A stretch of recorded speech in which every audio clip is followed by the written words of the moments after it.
Last night, we talked about the need for complete reform and cleansing and perestroika of the Federal Reserve System in connection with an important Wall Street Journal article. We interviewed Kevin Warsh Monday.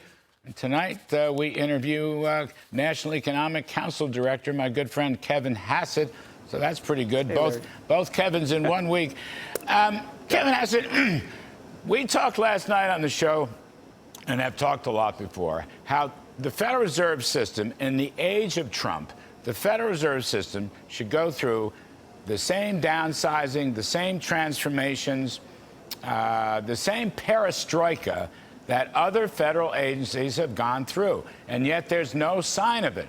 And I think a new Fed chairman, whether it's you or Kevin Warsh or whoever it may be, it's incumbent on you to take a look at this, because so far it's the same old models that haven't worked for 50 years with a lot of dead wood, let alone the fact that they should be cutting interest rates. The president had another Truth Social ad on it today. They should be cutting rates. But even larger point than that, where's the downsizing? Where's the reforming? Where is the auditing of the Fed?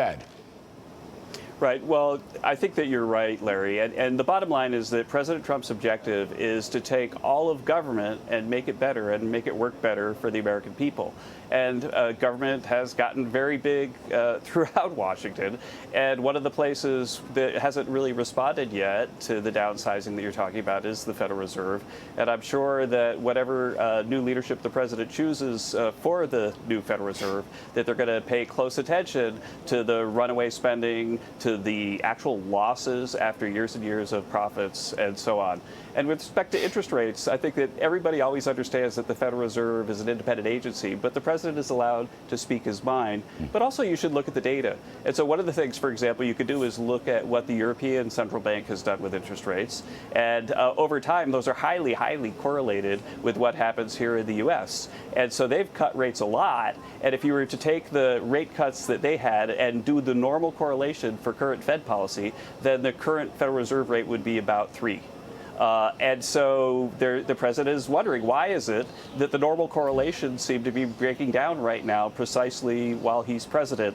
And I think that there's been an unfortunate pattern of perhaps not independent Federal Reserve taking actions where they, cut right before the previous election, hiked right after he was elected last time, and right now seem to be falling behind the curve compared to what other central banks are doing. I think that raises the specter that they're not being nonpartisan, they're not being independent. And that's something that I'm sure the president is going to address in his next set of nominations. I mean, actually, surveys have shown from the Federal Election Committee that over 80% of the Fed staff donates to the Democratic Party. So there's another political point there. I really loved your point about Europe, correlating Europe with the United States. The European Central Bank, I believe their overnight rate is now 2%. Ours is 4.5%. And yet our inflation rates are very similar here in the States.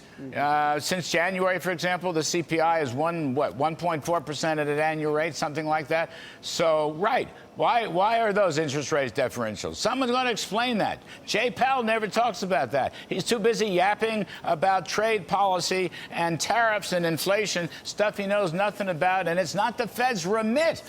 Kevin, here, look, the reason I want to see a thorough transformation, a thorough overhaul of the Fed, a house cleaning and a cleansing, if you will, is that these, they are not an all-powerful central planning agency. They do not run the world, and their models are completely outdated. They've been outdated for almost 50 years, for heaven's sakes. Somebody's got to come in there and change all of that.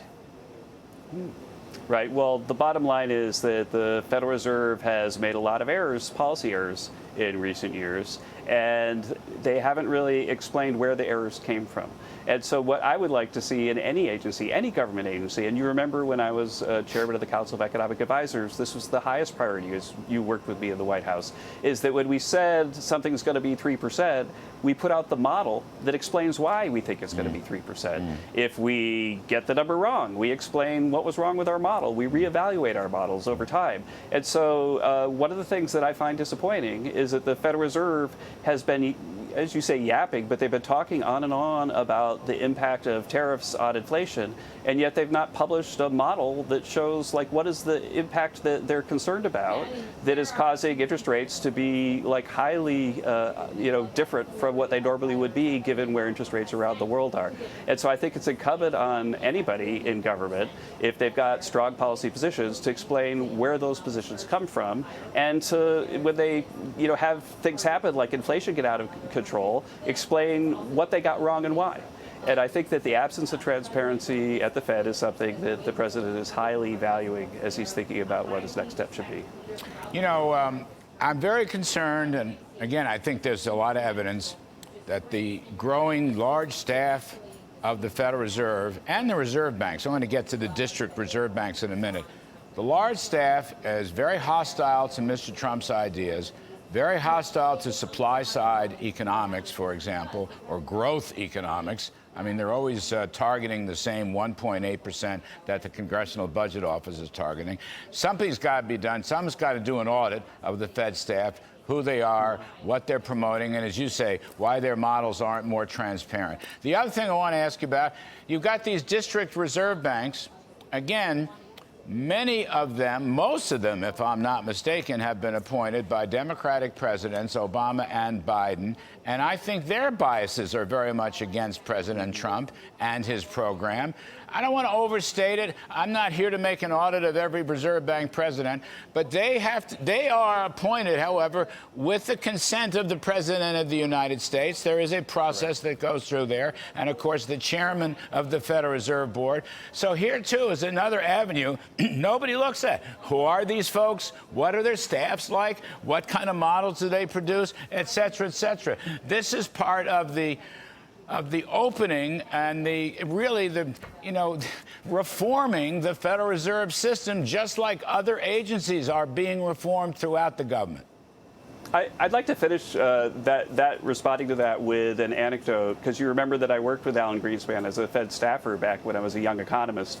And at the time, President Clinton was in the White House, and he proposed a BTU tax. Do you remember that? And then I got to noodling about a BTU tax, and I wrote an academic paper about how to think about a BTU tax, which was ultimately published in a peer-reviewed journal. Alan Greenspan wouldn't let the Fed publish the paper. He wouldn't let the Fed publish the paper until all the legislative action on the BTU tax had been completed, because he didn't want the Fed to stick its nose into fiscal policy. He didn't want the Fed to look like it was intervening in the thinking of Washington.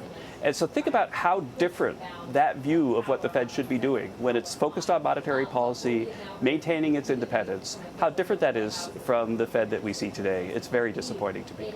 All right. Well, we'll see how this plays out. But anyway, many thanks, Kevin Hassett, NEC Director. We appreciate it very much.